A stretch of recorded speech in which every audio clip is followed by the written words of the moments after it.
Assalamualaikum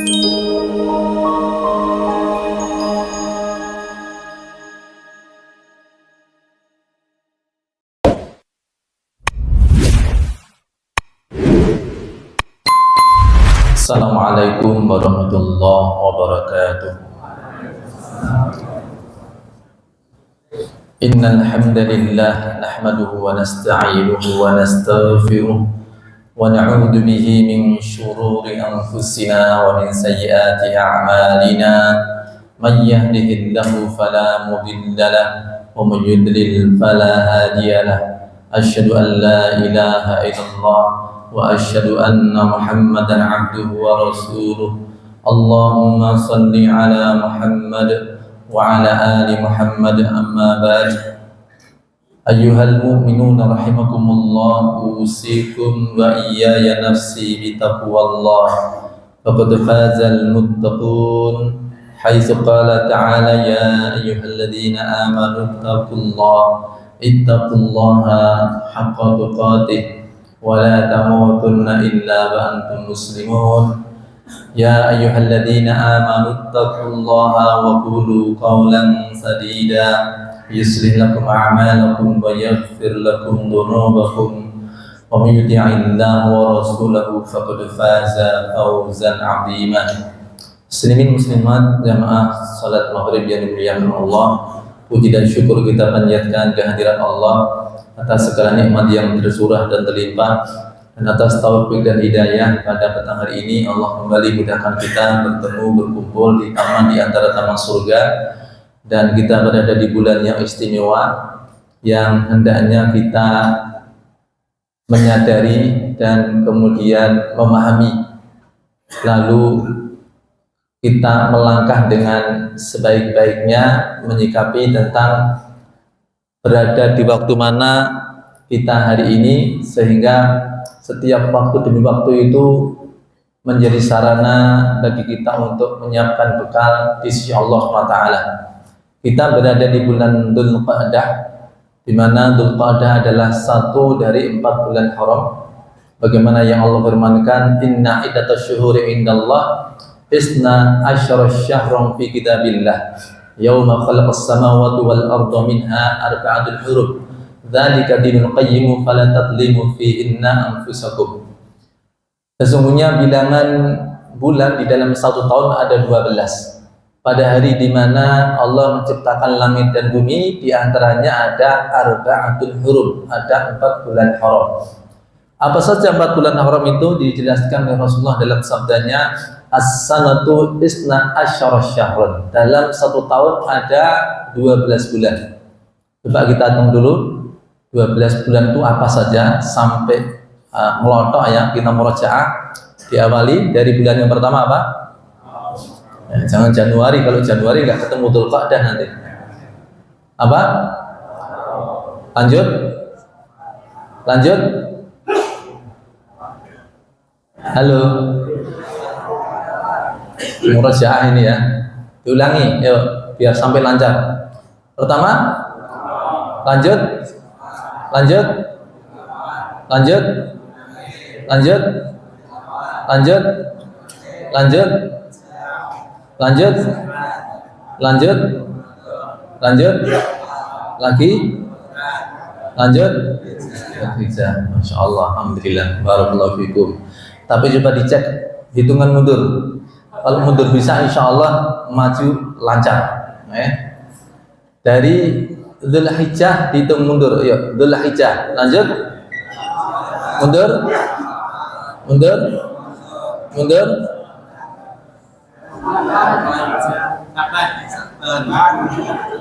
Sebelum Ramadan apa? Nah, mundur lagi. Mundur. Mundur. Mundur. Mundur. Mundur, mundur, ya, wis percaya, belum apa? Malah wis bener dan maju bener. Jadi mundur bisa, insya Allah maju lancar. Ya, kita diajarkan dengan syariat ini supaya kita itu senantiasa peka terhadap peluang-peluang di setiap waktunya. Makanya karena di setiap bulan ada momen-momen yang khusus, untuk amal-amal yang khusus pula kita mesti juga senantiasa sadar kita sedang berada di bulan apa, termasuk di hari apa, ya, bahkan di jam berapa. Bukankah Allah itu bersumpah dengan potongan waktu demi waktu, menunjukkan begitu pentingnya waktu. Dari kita bangun tidur, ketika kita sholat mendapati waktu fajar, sudah ada sumpah Allah dengan menggunakan waktu fajar. Wal fajr wal subhi idza tanaffas, demi waktu fajar, demi waktu subuh. Kemudian nanti beranjak sedikit waktu duha, ada semuanya juga. Wad duha, siang hari, wan nahari idza tajalla, waktu asar, wal asr, waktu malam, wal laili idza yaghsha. Itu karena supaya kita memperhatikan bahwa setiap potongan waktu di waktu itu adalah sesuatu yang sangat berharga. Dan bahwa di setiap potongan waktu itu ada cara untuk mengisi secara khusus. Istilahnya orang berjual beli itu, ya, beda musim, beda dagangannya. Ya. Maka kita harus menyadari di waktu apa iki dagangan sing paling cocok, sing payune mendapatkan hasil banyak yang mana. Ya. Karena kita ini juga sedang berjual beli kepada Allah. Modal kita adalah waktu. Innal laila wan nahara ra'su malil mu'min ribhuha al jannah wa khusranuha annar. Sesungguhnya malam dan siang itu adalah modal seorang mukmin. Dia menganggap keuntungan dalam menggunakannya adalah surga. Kerugian terbesarnya adalah neraka. Ya, dengan modal waktu ada orang yang berbahagia, ada orang yang celaka. Ada yang masuk surga, ada yang masuk neraka. Apa modalnya? Modalnya adalah siang dan malam, modalnya adalah waktu. Maka setiap hari demi hari harus betul-betul kita rasakan. Pergeseran waktu harus kita rasakan. Dan terus muhasabah. Ya. Karena kita ini memang hanyalah bilangan dari hari-hari. Dari ujung rambut kita sampai ujung kaki itu adalah bilangan atau kumpulan dari hari-hari. Ya ibn Adam, innaka anta ayyam, fa'idha dhahaba yawmun dhahaba ba'duk. Perkataan dari Imam Hasan al-Basri, wahai anak Adam, kalian tak lebih melainkan bilangan dari hari-hari. Maka apabila satu hari berlalu dari dirimu, sebagian dari dirimu hilang, berkuranglah sebagian dari dirimu. Nah, karenanya kita sadari pergeseran waktu, pergeseran jam, pergeseran hari, pergeseran bulan, ya, tak terkecuali bulan Dzulqa'dah ini.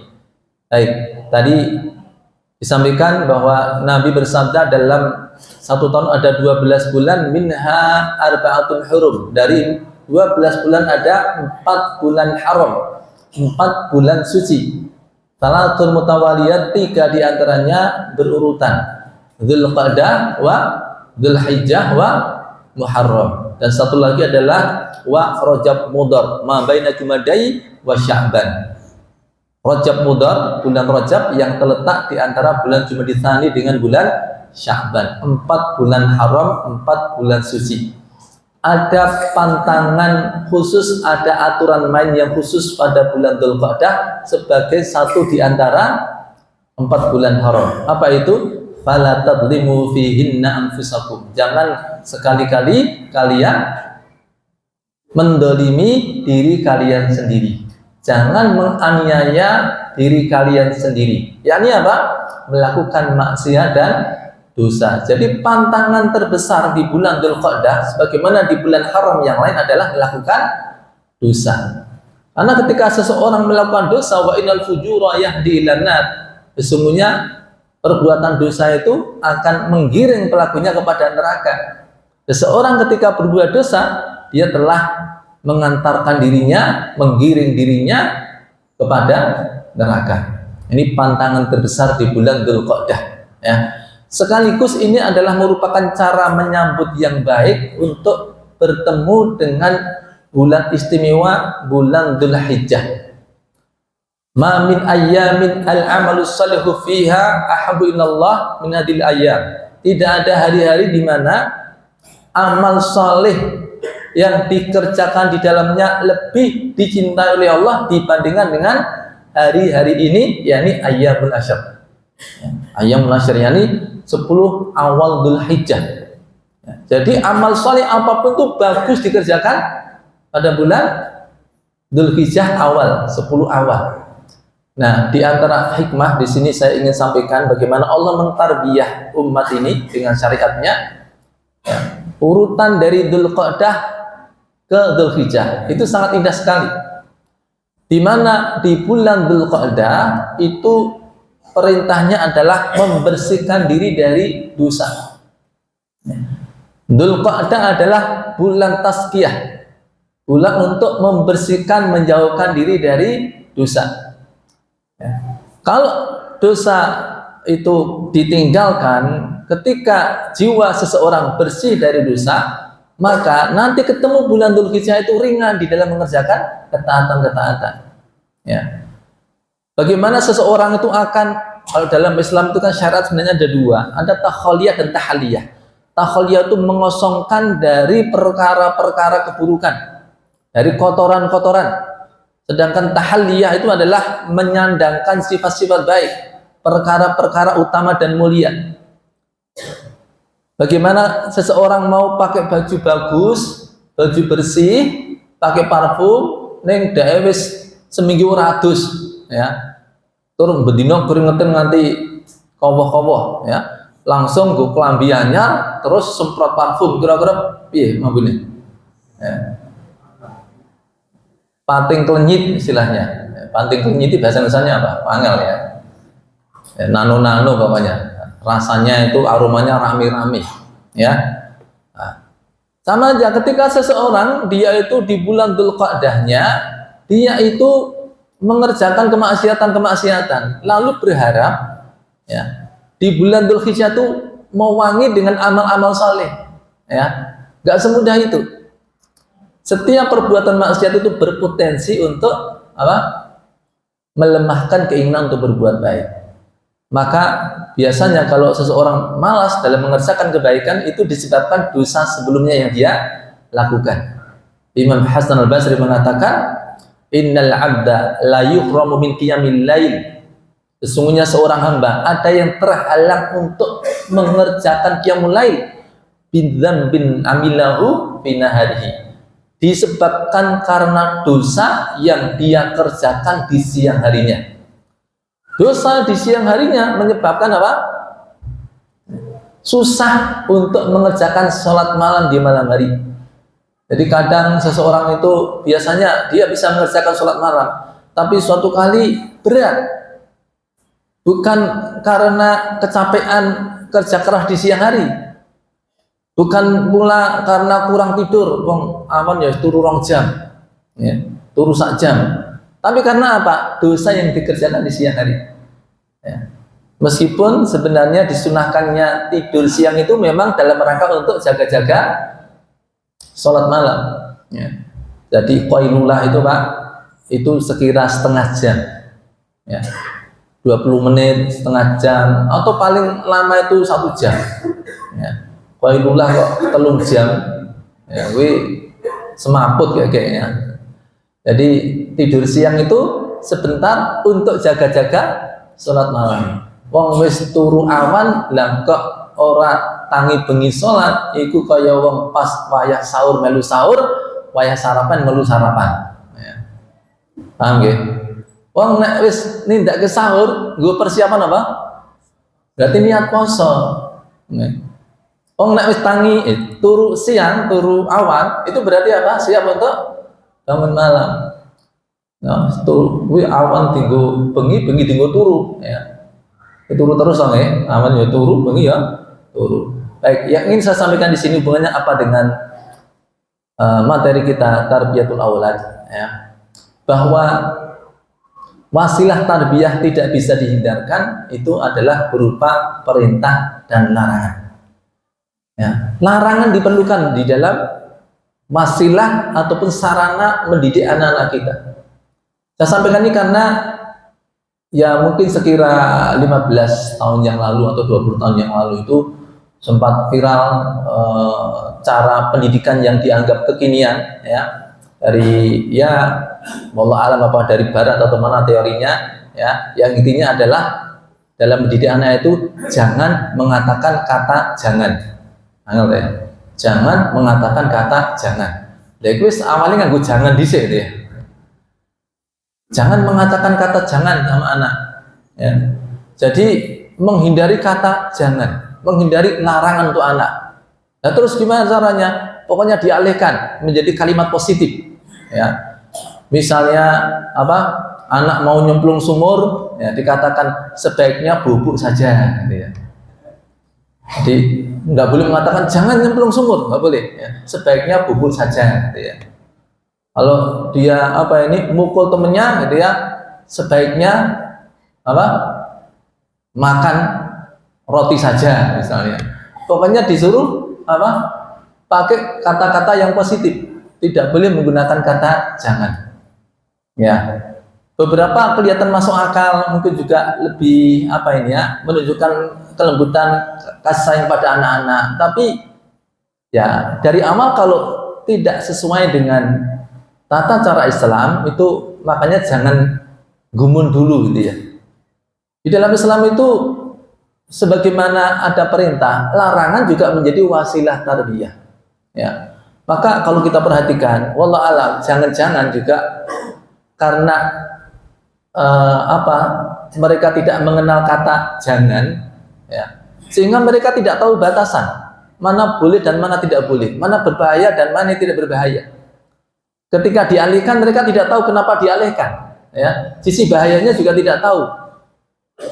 Dan seberapa bahaya juga tidak mengetahui ya, sehingga apa ketika dari kecil tidak pernah tegur, tidak pernah dikasih tahu atau mendapatkan mendengar kata jangan di luar, kira-kira mendengar enggak kata jangan itu di sekolah itu ada larang-larangan enggak? Begitu ada hukuman di sekolah, wah udah ya, dia kayak menjadi orang yang paling didolimi sedunia dia. Muncul generasi-generasi strawberry ya, gampang stres, gampang ceklek. Kenapa? Ya, didikannya itu ya tidak seimbang. Di dalam Islam itu mentarbiyah anak itu bukan hanya mengandalkan kata perintah saja, bukan sekedar memberikan apresiasi saja, bukan sekedar memberikan hadiah saja, tapi di sana juga ada larangan, di sana juga ada teguran, di sana juga ada sanksi. Ya, tidak mungkin anak kita paham sebagaimana kita ya tentang apa itu perintah kalau tidak paham larangan. Maka ada kaidah bididdiha tu'raful asya, dengan mengetahui sebaliknya maka akan didapatkan hakikat sesuatu. Seorang tidak akan paham Islam kalau dia tidak paham jahiliyah. Seseorang tidak akan paham tauhid kalau dia tidak mengerti apa? Syirik. Seorang tidak akan paham sunnah kalau dia juga tidak paham bid'ah, dan begitu seterusnya. Bididdiha tu'raful asya. Makanya belajar pula bagaimana Allah mentarbiyah orang-orang yang beriman. Ya. Di dalam Al-Quran ada 90 ayat merupakan seruan Allah pada orang-orang yang beriman menggunakan kalimat ya ayyuhalladzina amanu. Itu bimbingan Allah kepada orang-orang beriman. Apa isinya? Setelah ada kalimat ya ayyuhalladzina amanu, isinya apa? Ya. Abdullah bin Mas'ud mengatakan ketika Allah berseru ya ayyuhalladzina amanu, maka pasang baik-baik telingamu, perhatikan baik-baik firman Rabbmu, karena akan ada perintah untuk dikerjakan atau akan ada larangan untuk ditinggalkan. Maka kalau kita cermati ayat-ayat yang di sana ada seruan ya ayyuhalladzina amanu, maka ada 3 kemungkinan. Pertama, isinya adalah perintah. Bisa ngasih contoh? Dari 90 bisa ngasih contoh? Ya ayyuhalladzina amanu, perintah apa, Pak? Ya itu ke ayatnya masa ya ayyuhalladzina amanu perintah puasa. Ya ayyuhalladzina amanu kutiba alaikumus syiyam. Ada lagi, Pak? Ya ayyuhalladzina amanu Ittaqullah. Ya, ini anak tutukin ya, udah ya bener ya.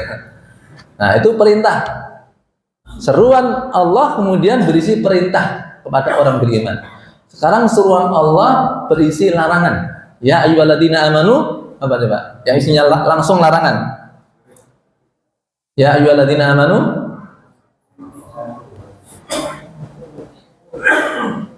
Ya ayyuhalladzina amanu.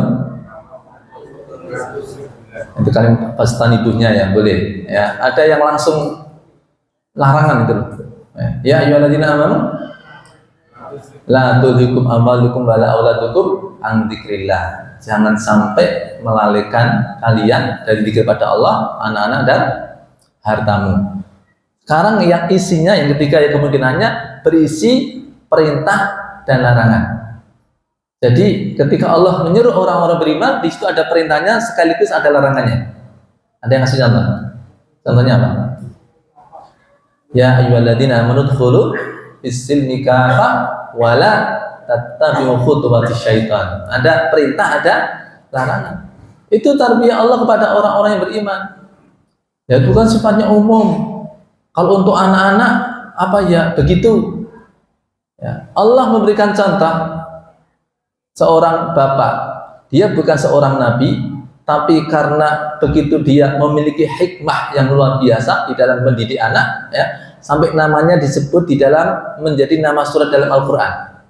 Apa itu? Luqman. Apa nasihat Luqman kepada anaknya? Ya, di sana ada enggak kata perintah? Di sana ada enggak kata larangan? Ada kata perintah, ada kata larangan. Ya bunayya la tusyrik billah inna syirka la dzulmun adzim. Ya bunayya, panggilan kesayangan. Ya, dia tidak menggunakan ya ibni. Ya bunayya, panggilan tetap panggilan kesayangan. Ya bunayya, wahai anakku, la tusyrik billah, jangan menyekutukan Allah. Beliau tidak mengatakan sebaiknya mentauhidkan Allah saja, karena itu nanti tidak akan tahu batasannya. Pikirannya ya yang penting mentauhidkan, tapi nanti kalau pas sempat waktunya ya mendua, menyekutukan itu ya. Tapi ketika ada kalimat la tusyrik billah, ini sudah jelas, tegas ya. Jangan menyekutukan Allah, itu larangan ya. Nasihat Luqman kepada anaknya yang isinya perintah apa? Ya bunayya aqimus shalah ya, wa'mur bil ma'ruf wanha 'anil munkar ya. Jelas itu ya. Wahai anakku apa? Aqimus shalah, tegakkanlah salat ya. Ajaklah yang ma'ruf, cegahlah dari yang mungkar. Jadi ada perintah, ada larangan ya. Dan seperti itulah mendidik. Di dalam kitab Riyadhus Shalihin juga sangat jelas ya. Ada satu bab di dalam kitab Riyadhus Shalihin dalam hal ini, bab itu berbunyi bab wujubu amrihi auladahu wa ahlahu wasair man fi ra'iyatihi. Perintah untuk memerintahkan ya, wajibnya memerintah kepada anak dan keluarganya serta yang dalam pengasuhannya ya, li taatillah, untuk mentaati Allah.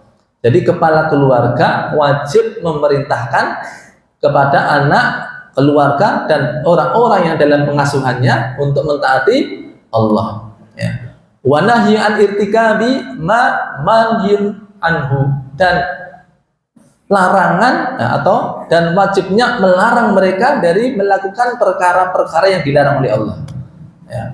Jadi ulama pun juga memahami dari dulu namanya mentarbiyah anak, mendidik keluarga, di sana ada perintah dan ada larangan. Perintah supaya mereka mentaati Allah dan melarang mereka dari melakukan keburukan-keburukan. Tidak bisa itu kemudian ditinggal salah satunya ya. Lalu Imam Nawawi menyebutkan dua hadis ya. Imam Nawawi menyebutkan dua hadis. Satu hadis adalah hadis tentang Hasan bin Ali radhiyallahu anhu. Akhadha al-Hasanu bin Ali bin Abi Thalib radhiyallahu anhu tamratan min sadaqah. Suatu kali Hasan bin Ali, ya, Hasan bin Ali, beliau itu mengambil satu kurma dari kurma sedekah. Ya. Wa ja'ala fi fihi, lalu dia hendak memasukkan ke dalam mulutnya. Jadi ada kurma sedekah itu diambil oleh Hasan bin Ali, ya, masih bahwa sobi, dia itu masih bayi. Bahwa sobi, dia masih bayi. Sobi itu belum 4 tahun lah, ya, belum 5 tahun, kayak balita lah, sobi. Nah, lalu ditegur oleh Nabi, beliau mengatakan kah, ya, kah, atau ada yang baca kahin. Nah, diriwayatkan di Riyadhus Shalihin, cara bacanya bisa kah, bisa kahin. Ya. Nah, dijelaskan oleh Imam Nawawi apa makna dari kah itu. Kah itu adalah teguran kepada anak sebagai isyarat bahwa apa yang sedang dipegang itu sesuatu yang kotor. Ya. Apa kalau dalam bahasa Jawanya apa? Kah itu dalam bahasa Jawanya apa? Kah irmi biha. Ya. Kah buah. Ya. Apa Jawanya apa? Ben ngerti prakteknya itu. Apa kira-kira? Itu ya. Itu ya. Buang. Ya. Kah irmi biha. Buang. Ya. Lalu Nabi memberitahu alasannya, meskipun dia masih kecil, bahwa sobi, ya, kita tidak boleh makan barang sedekah. Kenapa? Memang Rasulullah dan ahli baitnya itu tidak boleh makan barang sedekah. Kalau barang apa ini sesuatu yang berasal dari hadiah itu beliau boleh mengkonsumsinya, tapi yang dari sedekah tidak boleh. Ya. Jadi dipahami ya, karena hari ini banyak yang mengaku ahli baitnya Rasulullah, tapi kalau sedekah kok ya doyan, ya. Orang bid'ah sedekah sama hadiah, sedekah ya doyan. Padahal kalau ahli baitnya Rasulullah, dia boleh makan hadiah, tapi tidak boleh makan sedekah. Ya. Dan ini menjadi ciri kenabian itu. Salman Al-Farisi ketika beliau mencari kebenaran, ya. Begitu ada informasi tentang ciri-ciri kenabian dari Rasulullah ini, maka beliau itu menjadikan ini sebagai salah satu cara untuk validasi dia benar nabi atau tidak. 2 hal tadi ya, tentang sedekah dan hadiah. Ya, sebagai validasi dia itu betul nabi atau tidak. Maka Salman Al-Farisi menguji Rasulullah, ya, tanpa sebentar Rasulullah, ya. Ketika beliau membawakan kepada Rasulullah dan para sahabat kurma, lalu dia katakan ini sedekah dari saya. Ya. Maka Rasulullah ketika mendengar itu adalah sedekah, membagi-bagikan kepada para sahabat. Dan beliau menyuruh mereka makan. Ya. Tapi beliau tidak makan. Nah, kemudian ini ditengarai oleh Salman. Wah ini, ya, valid ini. Tapi masih satu lagi coba, ya. Kalau dia tidak makan apa tadi sedekah, mau makan hadiah enggak? Ya. Di lain kali dia memberikan lagi kurma, kemudian dikatakan ini adalah hadiah dari saya. Ketika itu Nabi makan dan juga menyuruh para sahabat untuk makan. Berarti valid, dialah Nabi. Artinya karakter atau ciri-ciri kenabian itu sebenarnya orang-orang ahli kitab, baik Yahudi ataupun Nasrani, itu sebenarnya juga tahu, ya. Dan mereka sudah tahu juga ciri-ciri Nabi seperti apa, sudah, ya, detail sekali sampai Allah menyebutkan alladzina atainahumul kitaba ya'rifunahu kama ya'rifuna abna'ahum. Mereka para ahli kitab itu sebenarnya mengenali Rasulullah itu seperti ketika mereka mengenali anak-anak mereka sendiri. Ya, karo anaknya kan wapal pol, ya. Anaknya lihat wajahnya bisa bedakan dengan anak orang lain, bisa rasa biangeten, ya, bisa bedakan, ya, ketika melihat wajah anaknya, oke, anakku nomor piro, ngerti, ya. Terus hafal enggak bajunya yang mana? Ini kelambine anakku sing nomor iki, kelambine nomor iki, apa enggak? Hafal. Rapal ya biangeten. Sekolah iki kelas piro. Ya. Soalnya bapak-bapak kesuwen ora tahu antar jemput ya. Begitu nganter ya, kan jemput bocah wis SMP dijemput nang SD ya. Nah, nek kuwi jan kebangetan nanti ya. Lek ora tahu update nanti anake. Kalau seorang bapak harus update itu ya. Sampai orang tua, namanya orang tua itu harus suaranya anaknya ya apa? Sebenarnya suaranya. Keringetnya ambune, keringetnya ngerti gak? Ya. Iki mambu keringetnya anak itu sing nomor piro? Pokoknya pas mulai sekolah kae, dene asem-asem ngono ae. Oh ngerti iki anak sing nomor piro? Ya. Malah ono sing ngabuntute ya apa gitu. Ya.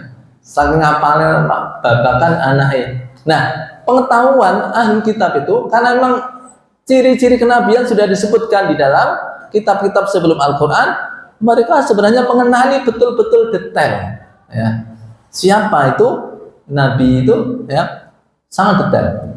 Baik, kembali kepada tadi dirinya diberkahi Allah, bahwa Rasulullah ketika itu memberikan teguran kepada Hasan bin Ali. Umurnya berapa? Ya, masih balita. Ya. Beliau mengatakan kah ilmi biha. Kah itu bentuk larangan teguran. Jangan kamu makan. Ya, ya, buang. Ya. Itu kalau menurut teori tadi ini disalahkan. Ya. Harusnya apa? Jangan begitu. Harusnya makan yang ini saja, gitu loh. Ya. Nah, yang kadang-kadang anak tidak tahu batasan ketika tidak ada larangan. Ya, begitupun dengan perintah. Di hadis yang kedua, Imam Nawawi kemudian menyebutkan hadis dari Umar Abu Hafs, ya. Tapi bukan Umar bin Khattab, meskipun namanya sama, kunyahnya juga Abu Hafs. Tapi dia adalah Umar ya, bin Abi Salamah, Abdullah bin Abdin Asad ya. Jadi Abu Salamah itu nama aslinya adalah Abdullah bin Abdin Asad. Nah, ini anaknya namanya Umar ya. Kunyahnya Abu Hafs, kunyahnya seperti Umar juga ya, seperti Umar bin Khattab. Nah, dia itu adalah Rabibu Rasulillah, Rabibnya Rasulullah. Rabib itu apa? Terjemahnya apa ya? Jadi gini ya, Abu Salamah awalnya adalah suami dari Ummu Salamah ya. Kemudian setelah Abu Salamah wafat ya, ini dalam posisi sudah punya beberapa anak. Ada nama Salamah, ada juga nama Umar tadi ya. Ada nama Umar. Nah, wafatlah itu Abu Salamah. Setelah wafatnya Abu Salamah, maka Rasulullah menikahi Ummu Salamah. Ya. Ummu Salamah itu berarti siapa? Ibu kita. Ibu kita siapa? Ya, Ummahatul Mukminin ya. Ummu Salamah itu ibu kita. Jadi kalau ibu ini ora kenal ya. Ummu Salamah adalah ibu kita, ibu orang-orang beriman. Karena dia adalah istrinya Rasulullah. Nah, berarti ya, Umar bin Abi Salamah tadi apanya Rasulullah? Apa? Anak kandung? Anak sambung? Anak sambung ya? Anak kawan ya? Anak kawan. Yes, pokoknya ngono lah ya, anak sambung atau anak kawan. Ya, itu Rabibnya Rasulullah, artinya apa? Dalam pengasuhan Rasulullah. Dia suatu kali pas makan bareng Rasulullah, itu tangannya muter-muter nang dindi, jupuk ini, ya. Nah, maka kemudian Nabi memberikan satu apa? Pengetahuan, satu maklumat, satu perintah sekaligus adalah informasi atau menyampaikan tentang adab, ya. Beliau mengatakan ya gulam samillaha ta'ala wa qul biyaminik wa qul mimma yalik. Nah, ini indah sekali ya. Beliau mengatakan kepada siapa tadi? Umar bin Abi Salamah, ya gulam, wahai anak ya. Apa? Samillah ta'ala.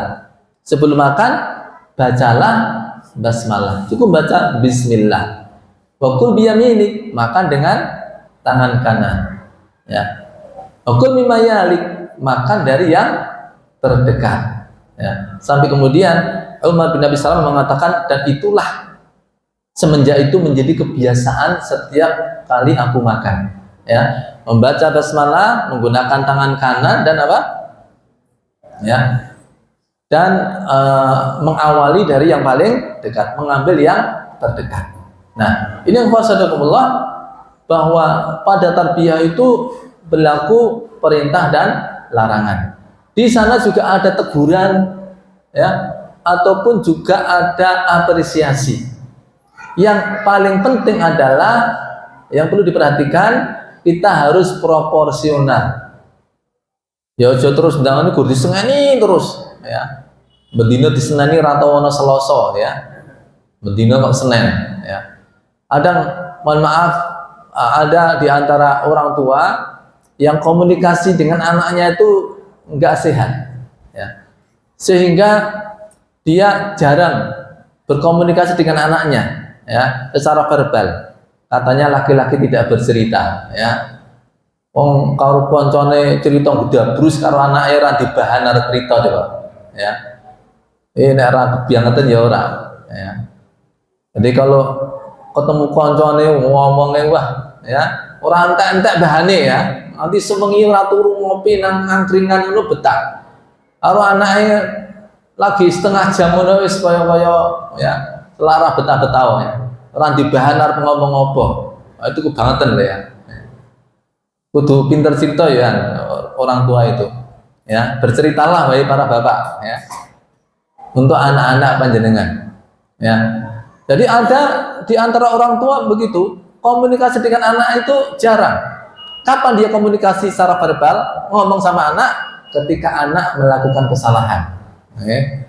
Nah anaknya tidak gesing ora bener lagi disengeni, ya. Nah anaknya pasti tidak gesing bener, orang itu apresiasi, ya. Lah kok menengah itu, lah ngopo wong wis lah perlune apa orang ngopo-ngopo kok dikapak-kapake gitu ya.